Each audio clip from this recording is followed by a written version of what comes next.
Hello friends, how are you? I hope well. This is Vikas Kuswaha and today our topic is the industrialization.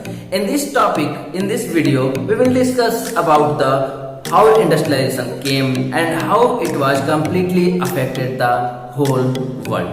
So let's start. Friends, सबसे पहले हम start करते हैं। जो हमारा first topic है वो है dawn of the century. Dawn of the century, जैसा कि एक म्यूजिक कंपनी, एक famous music company E.T. Paul, इन्होंने 1900 में एक music book, music series publish की, जिसका जो मेन कवर था वो कुछ इस प्रकार था। आइए दोस्तों देखिए, इसमें क्या है कि इसके जो फ्रंट पेज है, इसके कवर पे यहाँ पे डॉन ऑफ द सेंचुरी लिखा है। डॉन ऑफ द सेंचुरी, इसमें हम पाते क्या है कि ठीक बीचों बीच में एक एंजल, एक महिला देवी के रूप में एक प्रतिमा यहाँ पे दिखाई देती है, जिसके एक हाथ में मॉडर्न युग का, लेटेस्ट युग का क्या ध्वज यानी झंडा फहराते हुए दिखाया गया है। ठीक है दोस्तों, उसके बाद इनका एक पैर जो है वो एक व्हील पे है, एक पहिए पे है, और उस पहिए पे क्या है, दो विंग्स लगे हैं, पंख लगे हैं। ये पहिया जो है, ये पहिया समय का प्रतीक है, और साथ ही साथ ये जो पंख है ये दिखाते हैं कि इसकी जो फ्लाइट है, इसकी जो उड़ान है वो फ्यूचर की तरफ है, यानी कि आगे आने वाले मॉडर्न समय की ये बात करती है। ठीक है, इनके पीछे जो है लेटेस्ट चीजें दिखाई देती हैं, लेटेस्ट इक्विपमेंट्स दिखाई देते हैं, जैसे कैमरा, रेलवे, ब्रिज, मशीनें, प्रिंटिंग प्रेस, ये सारी चीजें दिखाई देती हैं, जो कि बताती हैं कि अब समय बदल चुका है, अब नया समय आ रहा है, आधुनिकता आ रहा है, इंडस्ट्रियलाइजेशन आ रहा है। और ये इंडस्ट्रियलाइजेशन को दिखाने वाली ये महिला जो है, ये एंजल्स हैं, ये देवी हैं, जो कि इस बदलते हुए युग को प्रतीक रूप में दिखाता है। ठीक है दोस्तों, तो इसमें जो मेन हेडिंग दिया गया है उसका नाम है डॉन ऑफ द सेंचुरी, यानी नई शताब्दी का उदय। ठीक है, यानी कि अब नया शताब्दी आ रहा है, नई सदी आ रही है। ठीक है दोस्तों, सेकंड हम देखते हैं। सेकंड में हम पाते हैं, इसमें आप देख सकते हैं कि ये देखिए, ये क्या लिखा है, टू मैजिशियन। टू मैजिशियन का मतलब इसमें दिखाया गया है दो जादूगरों के बारे में, जिसमें ऊपर की तरफ आप देखते हैं तो वहां पे क्या है कि अल्लादीन के बारे में दिखाया गया। अल्लादीन जो कि एक जादूगर माना जाता है, जो कि हमारे ईस्ट यानी इंडिया भी आता है इसके तहत। तो इसमें जो ईस्टर्न के समय की बात होती है, ईस्ट लोगों के लिए बात होती है कि जादूगर लोगों को इधर काफी ज्यादा अंधविश्वास, इन सब चीजों को बढ़ावा दिया जाता है।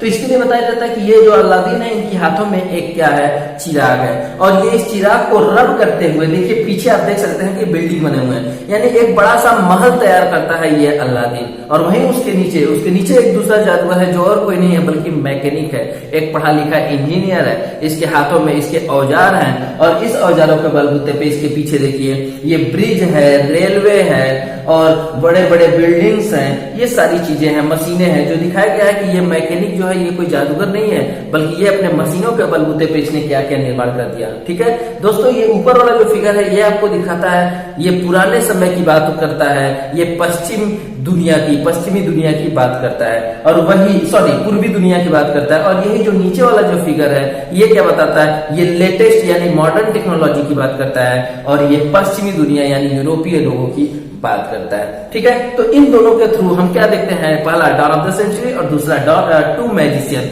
इन दोनों फिगर के थ्रू हम ये देखते हैं कि इसमें ये एक्सप्लेन किया गया कि कैसे इंडस्ट्रियलाइजेशन आता है और कैसे नई शताब्दी का आगमन होता है। ठीक है दोस्तों, उसके आगे अब नेक्स्ट हम देखते हैं, नेक्स्ट आता है प्रोटो इंडस्ट्रियलाइजेशन। प्रोटो इंडस्ट्रियलाइजेशन, ये क्या है दोस्तों, प्रोटो इंडस्ट्रियलाइजेशन ये कहता है कि फैक्ट्रियों के आने से पहले भी पूरे अंतर्राष्ट्रीय मार्केट के लिए प्रोडक्शन का काम हो रहा था, काफी ज्यादा मात्रा में हो रहा था, लेकिन वो प्रोडक्शन का काम फैक्ट्रियों में नहीं हो रहा था, फैक्ट्री बेस्ड नहीं था, बल्कि ये गांव में, घरों में हो रहा था और हाथों से होता था, यानी ये हैंडमेड होता था, फैक्ट्री बेस्ड नहीं था। और इसी समय को बोला गया प्रोटो इंडस्ट्रियलाइजेशन। प्रोटो इंडस्ट्रियलाइजेशन का मतलब इंडस्ट्रियलाइजेशन से भी पहले, यानी कि इंडस्ट्रियलाइजेशन जब अभी नहीं आया था उससे पहले भी पूरे विश्व के अंतर्राष्ट्रीय मार्केट के लिए प्रोडक्शन का काम हो रहा था, लेकिन वो प्रोडक्शन का काम फैक्ट्री बेस्ड नहीं था बल्कि हैंडमेड था। और ये प्रोडक्शन किसी फैक्ट्री इंडस्ट्रीज में नहीं हो रहा था बल्कि ये घरों पे गांव में हो रहा था। और ऐसे समय को नाम दिया गया है प्रोटो इंडस्ट्रियलाइजेशन। इस सिचुएशन में क्या होता था दोस्तों, इस समय जो भी मर्चेंट्स होते थे, व्यापारी होते थे, ये लोग क्या करते थे, गांव में जाते थे और गांव में जाके गांव वालों को पैसे देते थे एडवांस, उसके अलावा प्रोडक्शन की क्वांटिटी क्वालिटी इन सब चीजों के बारे में बता देते थे। और गांव के लोग जो हैं वो गांव में ही रह के प्रोडक्शन का काम करते थे और इस तरह से पूरे अंतर्राष्ट्रीय मार्केट की डिमांड को पूरी तरह से सप्लाई किया जा रहा था, फुलफिल किया जा रहा था। ठीक है दोस्तों, अब आपके सामने ये डाउट होगा कि आखिर ये मर्चेंट्स गांव में क्यों जा रहे थे, ये शहर में रहने वाले व्यापारी आखिर गांव की तरफ अपना रुख क्यों कर रहे थे। तो आइए इसके बारे में पढ़ते हैं। इसका मेन कारण है गिल्ड्स। बहुत ही इंपॉर्टेंट है दोस्तों गिल्ड्स के बारे में जानना। गिल्ड्स क्या है?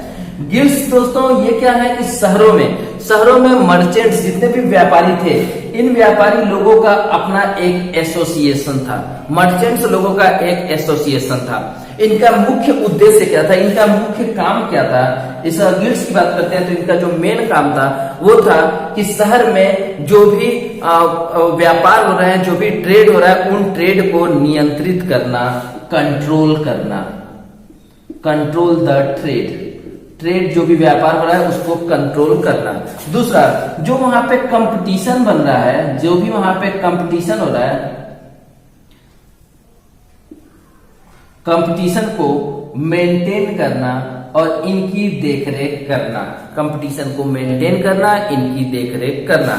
वहां पे जो भी प्राइस हो रहा है, हर चीजों के प्राइस को कंट्रोल करना, यानी प्राइस को भी देखरेख का काम यही करते थे। ठीक है दोस्तों, जो भी प्रोड्यूसर्स थे उन प्रोड्यूसर्स को ये ट्रेनिंग का भी काम देते थे, उनको ट्रेंड करना।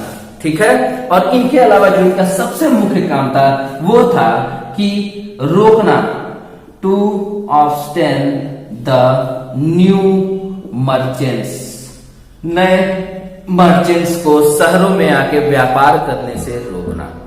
यानी कभी भी कोई नया मर्चेंट्स अगर शहर में व्यापार करने आएगा, ठीक है दोस्तों, ये हम बात कर रहे हैं इंग्लैंड की। ठीक है, तो जब भी कोई शहर में नया व्यापार करने आता है तो उनको व्यापार करने से रोकना। ठीक है, ये इन गिल्ड्स लोगों का काम था। और इनको वहां के जो रूलर्स थे उन रूलर्स के द्वारा पूरी तरह से सपोर्ट प्राप्त था। ठीक है दोस्तों, तो जब भी इंग्लैंड के मार्केट में, शहरों में, अर्बन एरिया में कोई भी नया व्यापारी व्यापार करने आता था तो ये गिल्ड्स उन्हें काम करने से रोकते थे। उनसे बोलते थे कि आप भी रूलर्स के द्वारा परमिट लेके आइए, और रूलर्स उनको परमिट देते नहीं थे।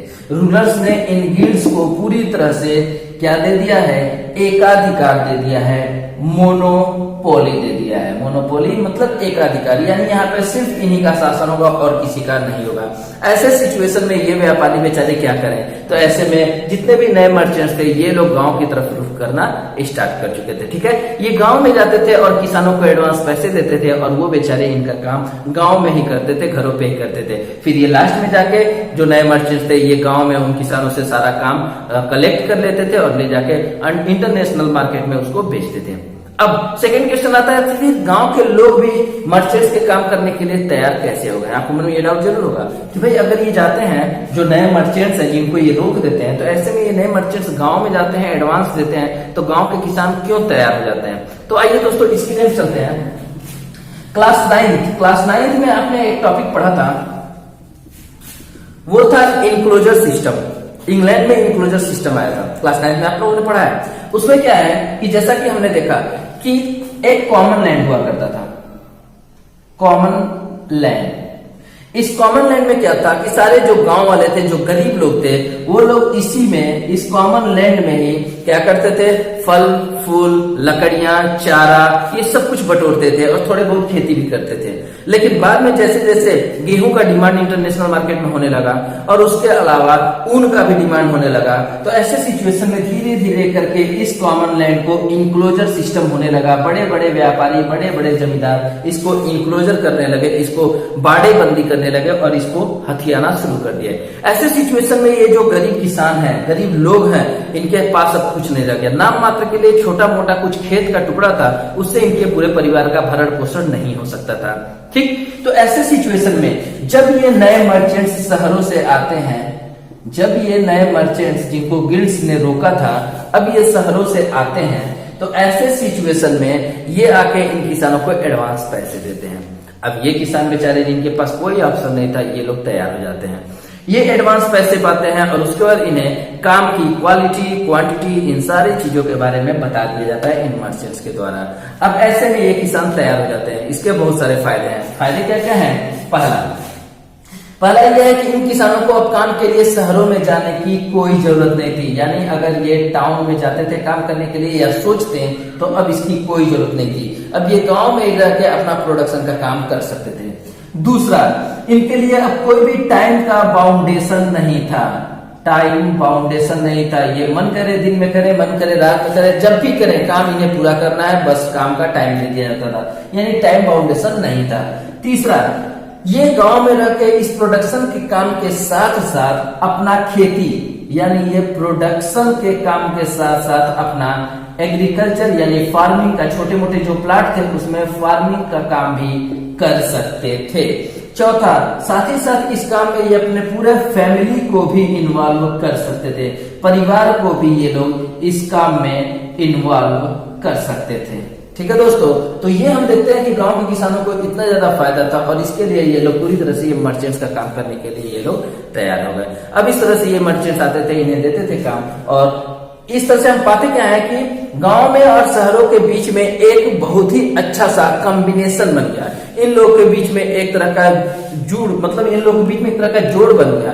क्या कि अब शहर से जो भी लोग थे, ऊन व्यापारी थे, ये लोग ऊन खरीद के पहले लाते थे। ठीक है, ऊन खरीद के फूलर से ऊन लेके आते थे। उसके बाद स्टेपलर्स से ये लोग ऊन लेके आते थे। उसका धीरे से इन्हें सूत काटने वालों को दे दिया जाता था, उससे धागे निकलते थे, फिर जाके वेबर्स को दिया जाता था, फिर फूलर्स को दिया जाता था, लास्ट में डायर्स को दिया जाता था। अब इस तरह से गांव में अलग अलग घरों में अलग अलग प्रोसेस का काम होता था। जैसे सपोज कीजिए एक घर में क्या काम होता है, उसमें सूत काटने का होता है, दूसरे घर में क्या होता है, वेबर्स बुनने का काम होता है, तीसरे घर में क्या होता है तो उसमें उसको फूलर्स करने का, उसके बाद अगले घर में उसको डायर्स यानी कलर करने का। तो इस तरह से अलग अलग घरों में अलग अलग काम हो रहा था। और फाइनल जब तैयार हो जाता था तो ये व्यापारी आते थे और यहाँ से उस सामान को कलेक्ट करके और ले जाके उसको फिनिशिंग कराते थे। कहाँ पे? लंदन में। और लंदन में इसको फिनिशिंग करने के बाद इंटरनेशनल मार्केट में बेचने के लिए भेज दिया जाता था। और यही वजह है कि लंदन को फिनिशिंग सेंटर का नाम दिया जाता है। लंदन को नाम दिया जाता है दोस्तों किसका? फिनिशिंग सेंटर का।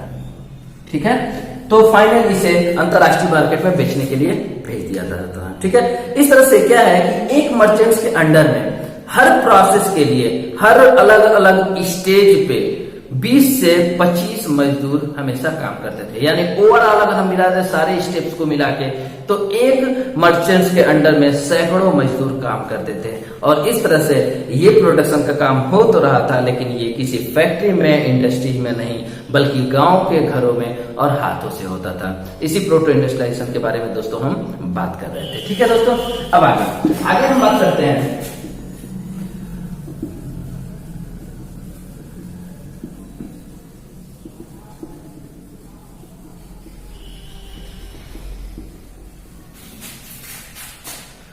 आगे है राइज ऑफ इंडस्ट्रीज, कारखानों का उदय। कारखानों का उदय। ठीक है दोस्तों, जैसे कि हमें पता है 1730 में इंग्लैंड में सबसे पहला कारखाना फैक्ट्री आया। 1730 इंग्लैंड में सबसे पहले फैक्ट्री आया। लेकिन और इसमें भी सबसे पहला जो प्रतीक था वो क्या था? कॉटन इंडस्ट्रीज था। ठीक है दोस्तों, सबसे पहले यही आया। लेकिन क्या है, अभी ये पूरी तरह से जोर शोर से नहीं आया। फाइनली इसका स्टार्टिंग अगर अच्छे से बात करते हैं तो 18वीं शताब्दी यानी 18th सेंचुरी में ये पूरी तरह से अपने रफ्तार में आया। लेकिन अभी भी वो रफ्तार पूरी तरह से नहीं था। मतलब अस्तित्व में आने का तो 1730 में आया, लेकिन 18वीं शताब्दी में थोड़ा बहुत इसका पब्लिश हुआ। ठीक है, बाद में जब रिचर्ड आर्कराइट रिचर्ड आर्कराइट ने कॉटन मिल स्टार्ट किया, पहला कॉटन मिल जब रिचर्ड आर्कराइट, ठीक है, इन्होंने जब पहली बार स्टार्ट किया 18th सेंचुरी में, तब जाके अब क्या था कि अब काफी आसानी से काम हो सकता था। अब पर लेबर का जो प्रोडक्शन था वो बहुत ज्यादा हो गया था और काफी कम टाइम में काफी ज्यादा काम हो सकता था। ऐसे सिचुएशन में अब बड़ी बड़ी मशीनों को एक छत के नीचे लगाया जा सकता था। इस तरह से क्या है कि जो कंपनी के मालिक थे, जो लोग मालिक वर्ग थे, इन लोगों को काफी आसानी था। अब ये लोग एक छत के नीचे सारा प्रोसीजर करा सकते थे। ये लोग हर स्टेज पे, हर प्रोसेस पे कामों को देख रेख कर सकते थे। इसके अलावा ये लोग काम की क्वालिटी को देख सकते थे, इंस्पेक्शन कर सकते थे, लेबर के ऊपर नजर रख सकते थे और साथ ही साथ किस स्टेज पे कहाँ पे किस तरह का काम होना चाहिए ये भी नजर रख सकते थे, जो कि पहले गांव में अलग अलग घरों में होता था, तो इस पे नजर रखना बहुत ही मुश्किल होता था, इम्पॉसिबल था। तो अब इस तरह से इन नए नए फैक्ट्रियों के आने से एक छत के नीचे सारा काम स्टेप वाइज हो सकता था। अब कहीं भी परेशान होने की जरूरत नहीं थी, ठीक। लेकिन इस समय एक नया तरह से आप कह सकते हैं कि एक नई शताब्दी का उदय हो रहा था। अब गांव के लोग जो कि शहरों में आने वाले इन फैक्ट्रियों को देखते थे तो उनकी आंखें चकाचौंध हो जाती थी। इन बड़े बड़े फैक्ट्रियों, मशीनों को देख के लगता था कि जैसे एक नया जमाना आ गया, एक नई सदी आ गई है। अब पुराना सदी पूरी तरह से, वो पुरानी सदी खत्म हो चुकी है और इनकी आंखें, जो भी कोई नया शहर में आता था उनकी आंखें इन मशीनों के आगे चौंधी आ जाती थी। चकाचौंध की एक नई दुनिया इन्हें दिखाई देती थी। ठीक है दोस्तों, तो अब हम आते हैं कि आखिर ये इंडस्ट्री आ तो गया था, लेकिन इनका पेस क्या है, इनकी गति क्या है, इनका स्पीड क्या है। यानी अगला टॉपिक है pace of industrialisation. Pace of industrialisation, industrialisation की गति क्या है। ठीक है दोस्तों, तो इसमें हम देखते हैं कि फर्स्ट सबसे पहले कॉटन इंडस्ट्रीज, ठीक है, यानी कि कॉटन का जो उद्योग था ये सबसे ज्यादा आगे था, ठीक। लेकिन जब 1840 का समय आया, इस समय केवल इसी का काम होता था स्टार्टिंग में, लेकिन 1840 से 1860 के बीच का जो समय था, वहां पे इंग्लैंड के साथ साथ पूरे यूरोप में अब रेलवे की पटरियां बिछनी शुरू हो चुकी थी, रेलवे का आगमन हो चुका था। ऐसे सिचुएशन में पूरे विश्व में सिर्फ और सिर्फ डिमांड था स्टील एंड आयरन का, और धीरे धीरे ये जो कॉटन इंडस्ट्री पहले इसी का वर्चस्व था, अब इसका जगह इस स्टील और आयरन इंडस्ट्रीज ने लेना शुरू कर दिया। अब ब्रिटेन, इंग्लैंड, इन सब जगहों से क्या है, इसका तेजी से निर्यात होना शुरू हो गया। ठीक है, यानी इसका क्या किया गया कि अब इसे बुलाया जाने लगा, हर जगह पे इसी की मांग होने लगी। अब धीरे धीरे कॉटन का लगभग दुगुना मात्रा में, यानी कि इसके डबल मात्रा में इसका इंडस्ट्री ग्रोथ हो चुका था। यानी हम पाते हैं इस फर्स्ट हिस्ट्री में क्या है, इंडस्ट्रियलाइजेशन ने अपनी गति पकड़ ली थी, इसका स्पीड जो है बढ़ता जा रहा था। सेकेंड पॉइंट में हम देखते हैं, भले ही ये लेटेस्ट मॉडर्न ये मशीनें आ गई थी, टेक्नोलॉजी आ गई थी, लेकिन इन मशीनों को अभी भी हाथों से बनाए जाने वाले गांव में जो प्रोडक्शन हो रहा था, इसको इतनी आसानी से ये लोग हटा नहीं सकते थे। अभी भी क्या प्राचीन जो सभ्यता चली आ रही है हाथों से बनाने वाले, अभी भी उसको हटाने में काफी समय लगना था। दोस्तों मशीनें तो आ चुकी थी, लेकिन आज के समय में भी क्या है कि 100 में से केवल 20% के जो काम हो रहा था, प्रोडक्शन हो रहा था, ये केवल इंडस्ट्री से हो रहा था। बाकी जो 80% का काम था वो अभी भी कहाँ हो रहा था, ये गांव में हो रहा था और हैंडमेड यानी कि हैंडीक्राफ्ट के अंतर्गत हो रहा था। ठीक है दोस्तों, यानी कि भले ही नया इंडस्ट्रीज आ गया, लेकिन अभी पूरी तरह से जो हमारे यहाँ का पुराना यानी पारंपरिक जो अभी चीजें चल रहा है उसको हटाने में काफी टाइम लगना था। थर्ड कहता है कि अभी भी कुछ उद्योग ऐसे थे जो कि मशीनों से नहीं बन सकते थे, कुछ काम ऐसे थे जो कि सिर्फ और सिर्फ हाथों से बन सकते थे। जैसे बर्तन, ये मिट्टी के बर्तन हो गए, पॉटरी हो गया, चीनी, कांच का बर्तन हो गया, कांच के सामान हो गए, इनके अलावा चमड़े के सामान हो गए, साथ ही साथ फर्नीचर्स हो गए। तो ये काफी कुछ चीजें, शीशे के सामान हो गए, काफी कुछ चीजें ऐसी थी जो सिर्फ और सिर्फ हाथों से ही बन सकती थी। इनका स्थान ये लेटेस्ट टेक्नोलॉजी वाले ये मशीनें कभी नहीं ले सकती थी। यानी हैंडमेड कुछ गुड्स थे, कुछ थिंग्स थे जिनका जगह कभी भी ये मशीनें जो थी ये नहीं ले सकती थी। इसके अलावा चौथा हम बात करते हैं, ये मशीनें आ तो गई थी लेकिन इनका कॉस्ट जो था वो बहुत ज्यादा हाई था, ठीक। और उसके बाद भी ये जब भी रिपेयर खराब हो जाती थी तो इनको रिपेयरिंग कॉस्ट जो है वो बहुत ही ज्यादा था, और साथ ही साथ रिपेयरिंग के लिए इन्हें बाहर विदेशों में यानी कि आउटसाइड इन्हें भेजना पड़ता था। ऐसे सिचुएशन में कोई भी जो मालिक था, ओनर था, वो इन मशीनों पे पैसा इन्वेस्ट करने को तैयार नहीं था। उसे डर था कि ये मशीन पे इतना ज्यादा पैसा लगाने से अगर किसी तरह से कोई परेशानी हो गई, कोई कमी हो गई तो फिर क्या होगा। इसीलिए ये लोग अभी भी उन मशीनों को खरीदने से हिचकिचा रहे थे। अभी भी ये लोग हाथों से बनाने वाले कामों को ही ज्यादा तरजीह दे रहे थे और लेबर को ही ज्यादा से ज्यादा अपने यहाँ काम पे रख रहे थे। मशीनों को ये लोग छूने से अभी भी कतरा रहे थे। ठीक है दोस्तों, तो इस तरह से हम पाते हैं पेस ऑफ इंडस्ट्रियलाइजेशन, गति जो इंडस्ट्रियलाइजेशन थी आने को तो 1730 में आ गई थी, लेकिन अभी भी पूरी तरह से ये अपने वर्चस्व को नहीं बना पाई क्योंकि अभी भी लोग इसको छूने से, यूज करने से कतरा रहे थे। ठीक है, अब आगे जो है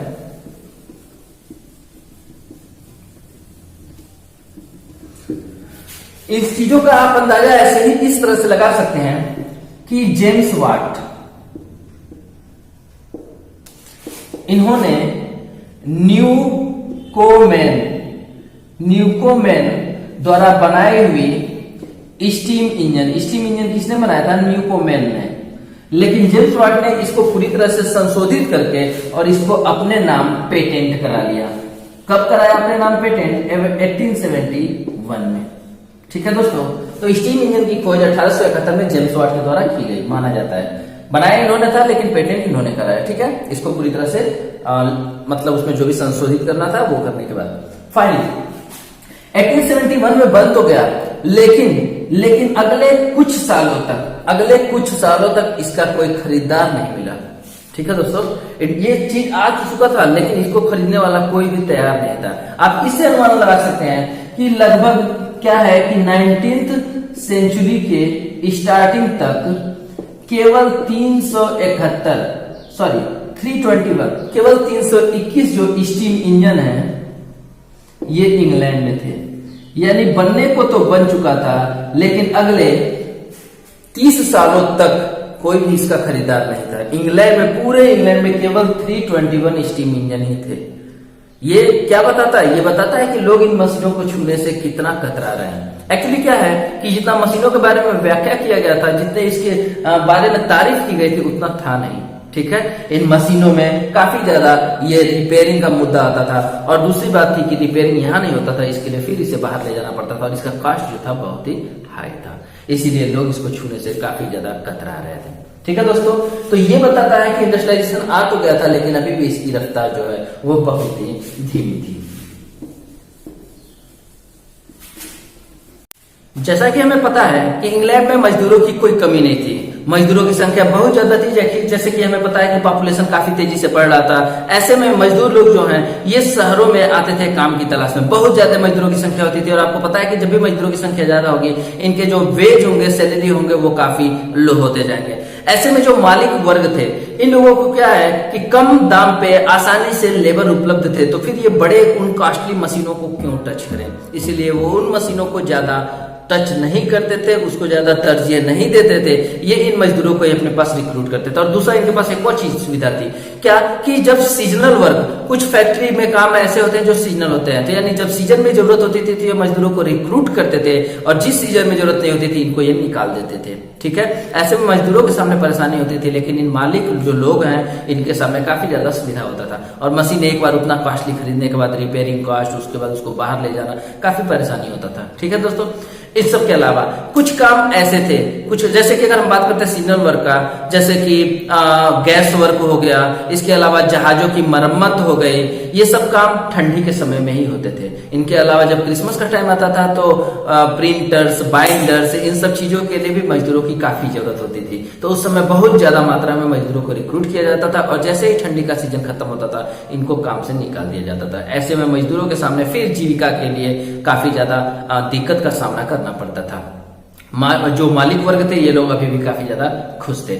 इसके अलावा कुछ ऐसे भी खास वर्ग, कुछ चीजें थी, कुछ विशेष वस्तुएं थी जो मजदूर अपने हाथों से काफी बेहतर तरीके से बना सकता था उन मशीनों से अच्छा। जैसे कि हम बात करते हैं, मशीनों की क्वालिटी ये है कि ये एक ही किस्म की प्रोडक्ट को काफी तेजी से ज्यादा मात्रा में बना सकता है, जबकि हाथ से बनाने में खासियत ये है कि ये हर चीज को अलग अलग किस्म के, अलग अलग डिजाइन का, अलग अलग वैरायटी का बना सकता है, जबकि मशीनें एक ही किस्म की चीजें बना सकती हैं। दूसरा चीज, जैसे आप एग्जांपल में देख सकते हैं कि अब 500, केवल इंग्लैंड की बात करते हैं तो वहां पे 500 तरह के हथौड़े और 45 तरह की कुल्हाड़ियां मजदूरों ने अपने हाथों से बनाई थी। ठीक है, ये क्या बताता है? ये वैरायटी बताता है, ये उनकी कार्य निपुणता को बताता है कि ये कितने ज्यादा टैलेंटेड थे, जबकि मशीन जो है एक ही किस्म की बनाएगी और इसमें ज्यादा वैरायटीज नहीं मिलेगी। इन सब के अलावा जो उच्च वर्ग थे, कुलीन वर्ग थे, पूंजीपति वर्ग थे, ये लोग जो है हाथों से बनी हुई चीजों को ही ज्यादा मान्यता, प्रायोरिटी देते थे। कारण क्यों? कारण यह है कि उस समय हाथों से बनी हुई चीजों को यूज करना एक बहुत बड़े स्टैंडर्ड को दिखाता था। उस समय हाथों से बनी हुई चीजों को ये लोग अपने शान शौकत के साथ जोड़ते थे और इसीलिए ये लोग इसको ज्यादा यूज करते थे। ठीक है दोस्तों, क्योंकि हाथ से बनी हुई चीजें क्या है, एक बार में एक ही चीज बनता है, तो इसमें जो है उन लोगों का अटेंशन ज्यादा होगा और ज्यादा बारीकता से, ज्यादा फिनिशिंग के साथ काम करते हैं, जबकि मशीनें क्या है वो तेजी से अपना काम करते जाती है, उसमें उतनी ज्यादा फिनिशिंग नहीं मिलती। इन सब के अलावा हाथों से बनने वाली चीजों में मालिक जो है या जो भी मतलब ऑर्डर कर रहा है, ये अपने अनुसार जैसा चाहे वैसा डिजाइन करवा सकता है और ये लोग कर देंगे, लेकिन मशीनों में ऐसी खासियत नहीं मिलती है। ठीक है, और इस तरह से काफी ज्यादा हाथ से बनी हुई चीजों का डिमांड था और हाथ से बनी हुई चीजों को ज्यादा ये लोग तवज्जो देते थे। तो ये रीजन था कि मालिक जो है मशीनों को पूरी तरह से अवॉइड कर रहे थे और हाथों से बनाने वाली चीजों के लिए मजदूरों को ही अपने यहाँ रिक्रूट कर रहे थे। ऊपर से जिन जगहों पे मजदूरों की काफी ज्यादा कमी थी, वहां पे तो लोगों के सामने मजबूरी थी कि ये मशीनों को ही अपने पास रखें, जैसा कि एग्जाम्पल में आपके सामने है अमेरिका। लेकिन इंग्लैंड में ऐसी कोई सिचुएशन नहीं थी। इंग्लैंड में मजदूरों की संख्या बहुत ज्यादा थी और इनको मजदूरों को अपने पास रिक्रूट करने में कोई परेशानी नहीं हो रही थी और इसलिए ये लोग मजदूरों के सहारे ही थे। ये लोग मशीनों को अभी भी अपने यहाँ एक्सेप्ट नहीं कर रहे थे। ठीक है दोस्तों, तो बस इस पार्ट में इतना ही है। इसके अलावा जो भी बचा हुआ है, जो भी काफी इंपॉर्टेंट चीजें अभी भी काफी ज्यादा बाकी हैं, तो वो सेकंड पार्ट में हम लेके आएंगे और इसके लिए आप हमारे साथ बने रहिए। जिन लोगों ने सब्सक्राइब नहीं किया है प्लीज सब्सक्राइब करें, बेल आइकन दबाएं ताकि आगे आने वाले जो भी वीडियो होंगे उनके नोटिफिकेशन आपको मिलते रहे। साथ ही साथ मेरे वीडियो को लाइक कीजिए, शेयर कीजिए और अगर किसी तरह का कोई भी परेशानी हो या फिर अगर वीडियो पसंद भी आती है तो प्लीज कमेंट जरूर करें। Thank you so much.